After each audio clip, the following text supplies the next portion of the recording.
서울 응암동 계담은 실제로 서울 은평구 응암동 재래시장 옆의 한 골목길에 있는 3층 다세대 주택에서 일어났던 무서운 이야기다.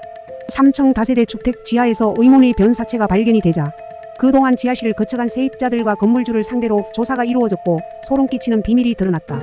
그동안 지하실을 거쳐간 세입자 6명이 연달아 숨졌고 안매장 사체까지 모두 7명이나 죽어나갔던 것이다. 건물주는 지하를 원룸으로 개조를 해서 새를 놓기로 결심했고 인부 1명을 고용해 창고를 화장실로 개조하는 작업을 하던 중 유난히 튀어나온 콘크리트 구조물이 눈에 띄어 인부를 시켜 해머드릴로 깨버리기로 했다. 근데 돌을 깨는 순간 난데없이 파리들이 몰려들었고 역한 냄새가 올라왔다.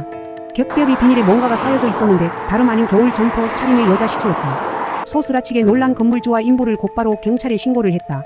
시체는 여러 해가 지난 것으로 추정되었고 시체를 부패되지 못한 채 미라처럼 바싹 말라 굳어 있었다고 한다. 그리고 얼굴 반쪽은 두꺼운 콘크리트의 무게를 견디지 못하고 심하게 일그러져 있었다. 경찰은 세입자들과 건물주를 상대로 수사를 시작했는데 1992년 건물에 완공된 이후로 지하를 거쳐간 5명의 세입자와 8명의 종업원 등 14명 가운데 6명이 줄줄이 죽었다는 것이다. 원래 이 집터에는 문구점이 있는 단층 건물이었는데 그때부터 지하 1층은 소규모 공장이나 일반 상가로 이용되고 2층과 3층은 가정집이 입주했었다.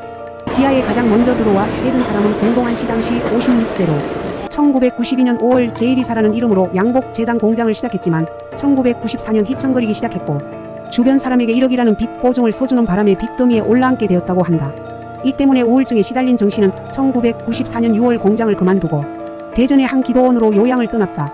근데 3개월 뒤 갑작스럽게 목을 메어 자살하면서 이 건물 지하를 거친 첫 번째 사망자가 되었다.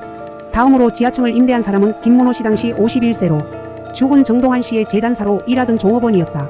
기도원으로 내려가기 전 정동환 씨는 김문호 씨에게 만약 나에게 무슨 일이 생기면 전세금 1,300만원 가운데 900만원은 내 부인에게 전해주고 나머지 400만원은 당신이 가져라라는 말을 남겼다고 한다. 김문호 씨는 이를 근거로 당시 집주인에게 전세금 반환을 요구했지만 집주인은 돈이 없다며 당신이 세를 놓아서 다음 세입자에게 받듣지 하라며 요구를 거절했다. 그리고 2년 후 김문호 씨는 새 세입자 이성자 씨를 통해서 전세금을 돌려받을 수 있었지만 2001년 3월 암으로 목숨을 잃고 말았다. 김 씨의 뒤를 이어 지하에 입주한 이 씨는 스웨터용 털실 공장을 운영했지만 2년 후 수지가 맞지 않아 돈을 벌지 못해 그만두었다. 같은 해 9월 네 번째 세입자인 한 씨가 들어와 옷가게를 운영했다. 지하는 옷 보관 창고로 활용했다. 그런데 한 씨와 세 번째 세입자 이 씨는 내연의 관계였다고 한다. 지하실의 마지막 세입자는 김도경 씨였다. 종업원 9명을 두고 스웨터 옷감 공장을 운영했다. 그런데 이때부터 이상한 일들이 벌어지기 시작했다. 종업원 가운데 홍 씨는 교통사고로 사망, 신 씨는 간암으로 사망, 이 씨는 폐암으로 사망, 친구였던 최 씨마저 당뇨로 목숨을 잃었다. 같은 지하실에 입주했던 사람들이 줄줄이 죽어나갔다. 소문처럼 변사체 여인의 원혼과 관련이 있었던 것일까? 우연의 일치였던 걸까?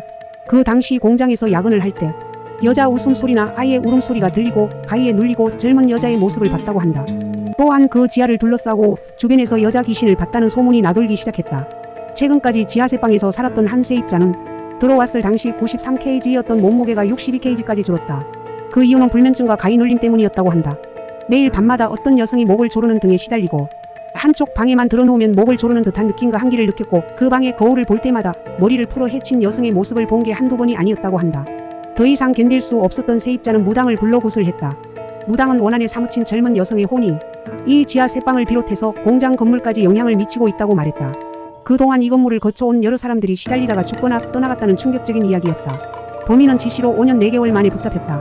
1997년 사업 자금이 필요했던 지 씨는 이 씨 여성 50대에게 1,200만원을 빌리고 돈을 갚지 못한 지 씨는 이 씨와 다투다가 우발적으로 쇠파이프로 이 씨를 때렸고 그 자리에서 즉사를 했다. 지 씨는 범행을 은폐하기 위해 지하실 계단에 시신을 매장했던 것이었다.